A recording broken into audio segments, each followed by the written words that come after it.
राशि नहीं मिलने के आरोप को लेकर मालदा के पुरातन मालदा नगर पालिका में शुक्रवार को जोरदार हंगामा हुआ।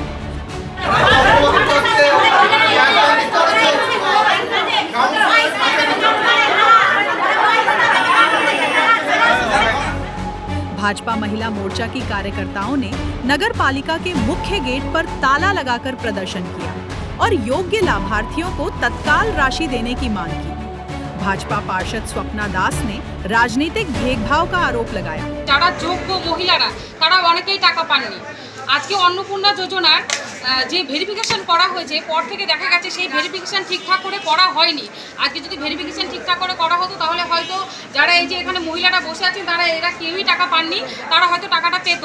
তো এনারা এখনো পর্যন্ত ঠিকঠাক করে কাজ করছেন না। আমাদের দাবি এনারা ঠিকঠাক করে কাজ করেন এবং যেন সমস্ত যোগ্য মহিলারা যারা অন্নপূর্ণা যোজনার টাকা পাওয়ার যোগ্য তারা যেন সকলে টাকাটা পান। প্রথম ওয়ার্ড থেকে আমরা দেখে আসছি দুর্নীতিভাবে কিছু ওয়ার্ডের কাউন্সিলর, তৃণমূলের কাউন্সিলররা পার্সিয়ালিটিভাবে রাতারাতি রাত 12টা অবধি বসে অন্নপূর্ণার আন্ডার ফর্ম ফিল আপ করেছে, ভেরিফিকেশন করে টাকা ঢুকিয়েছে।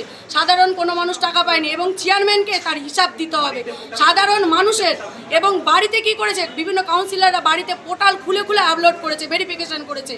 আমরা চাইছি আমাদের ওলমালদা পৌরসভার প্রত্যেকটা মহিলাদের অধিকার দিতে, যদি অধিকার না দিতে পারে তাহলে এই চেয়ারম্যানকে পদত্যাগ করতে হবে। যেসব ওয়ার্ডগুলো আমাদের টিএমসি পরিচালিত সেসব ওয়ার্ডে আমাদের 10টা যদি আবাস যোজনার হয় 300টা আবাস যোজনা হচ্ছে তারা পাচ্ছে, বিরোধীরা পাচ্ছে। তো এটা কেন হবে? এটা তো সরকারের প্রকল্প, তাহলে এটা সবাই সমানভাবে পাবে যাদের পাওয়ার যোগ্য। কিন্তু এখানে দেখা যাচ্ছে টিএমসির ক্যাডাররা, টিএমসির কাউন্সিলররা ঠিক করছে কারা পাবে। যার 3তলা বাড়ি আছে সে আবাস যোজনার টাকা পাচ্ছে, এটা কোথাকার নিয়ম? যার ঝোপড়ি বাড়ি সে বাড়ি পাচ্ছে না। जबकि चेयरमैन विभूति भूषण घोष ने कहा कि योजना की भुगतान प्रक्रिया में नगर पालिका की कोई भूमिका नहीं है। যে সারা পশ্চিমবঙ্গে প্রায় 1,30,00,000 মানুষ যে পেল, সব তো তৃণমূল নয়।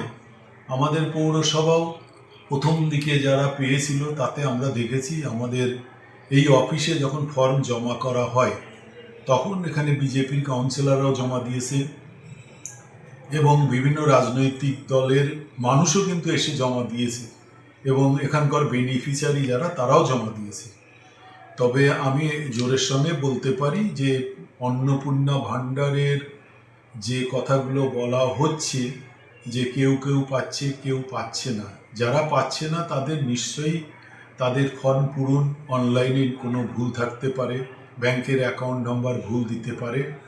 সে সমস্যা যদি থাকে তারা সেই সংখ্যাটা যদি আমাদের জানায় তাহলে আমাদের পৌরসভায় তাদের, সে বিজেপি নয়, সমস্ত মানুষ, সমস্ত রাজনৈতিক দল, সমস্ত বেনিফিশিয়ারিকে আমাদের পৌরসভা থেকে বিগত দিনেও ক্যাম্পের মাধ্যমে যেভাবে হেল্প করেছে এখনো আমরা হেল্প করার জন্য এখানে বসে আছি। और दस्तावेजों की त्रुटि के कारण भुगतान प्रभावित हो सकता है।